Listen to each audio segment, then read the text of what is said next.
Hello అండి, welcome back to our channel. ఈరోజు recipe వచ్చి బియ్యం పిండితోటి ఇలా చాలా క్రిస్పీగా కరకరలాడుతూ పర్ఫెక్ట్గా కారాలు అనేది రావాలంటే ఎలా పిండి కలుపుకోవాలి ఏంటనేది మీరు ఈ వీడియోలో అయితే తెలుసుకోవచ్చండి.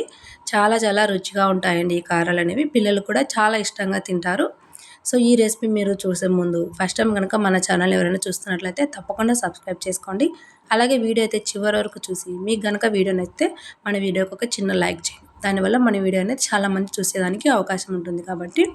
సో మనం ఈ కారాలు ప్రిపేర్ చేసుకోవడం కోసం ఒక బౌల్ తీసుకొని అందులోకి 1 కప్పు వరకు బియ్యం పిండి, అందులోకి అదే కప్పుతోటి అరకప్పు శనగపిండి తీసుకొని రెండింటిని కూడా ఒకసారి బాగా మిక్స్ చేసుకోండి.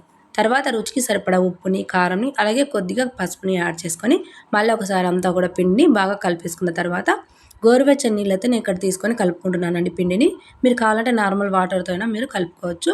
సో పిండి అంతా కూడా చాలా సాఫ్ట్గా మనము కలుపుకోవాలన్నమాట. కలుపుకునేటప్పుడే పిండి అనేది పర్ఫెక్ట్గా కలుపుకున్నామంటే మనకు కారాలు అనేవి చాలా బాగా వస్తాయి.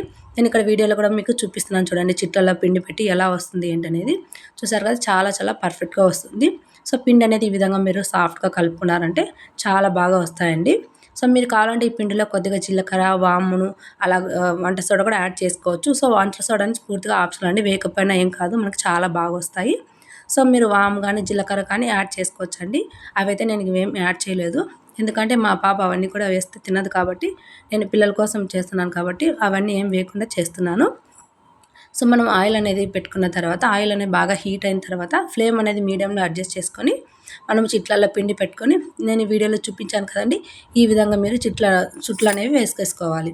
సో చుట్టూ ఎలాగైతే మనం వేస్తామో అదే విధంగా వస్తుందండి, మళ్ళీ చెదిరిపోకుండా చాలా పర్ఫెక్ట్గా వస్తుందన్నమాట. సో నా దగ్గర ఉండే చిట్లు అయితే ఇవే అండి. ఒకటే రకం హోల్స్ ఉంటాయి వీటికి. సో కొన్ని వాటికి చాలా రకాల హోల్స్ అనేవి వస్తుంటాయి కదా, అలా లేదనమాట, ఒకటే టైప్ ఉందనమాట. నేను అదే రకం వేసి మీకు చూపిస్తాను. సో ఒకవైపు అయితే బాగా కాలిపోయిన తర్వాత రెండో వైపుకి టర్న్ చేసుకొని రెండు వైపులు కూడా బాగా ఫ్రై అయిన తర్వాతనే తీసేయండి. తొందరగా తీసేస్తామంటే మనకు మెత్తగా ఉంటాయి, అంత టేస్ట్గా రావు కాబట్టి బాగా మనకు ఫ్రై అయిన తర్వాతే ఇలా తీసేసుకోండి. చాలా చాలా బాగుంటాయి, టేస్ట్ అనేది చాలా కరకరలాడుతూ వస్తాయి. సో పిండి అనేది చూసారు కదా, చాలా చాలా సాఫ్ట్గా ఉండాలన్నమాట.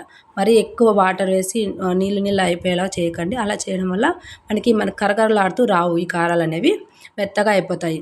సో మనకి ఈ కారాలు అనేవి పిండి అనేవి కలుపుకోవడంలోనే ఉంటుందన్నమాట. మేమైతే వీటిని కారాలని పిలుస్తాము.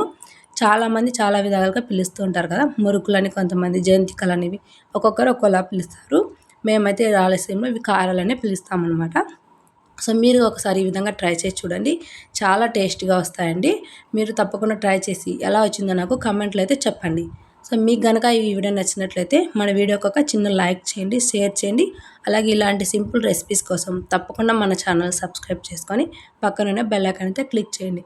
Thank you for watching. Bye bye.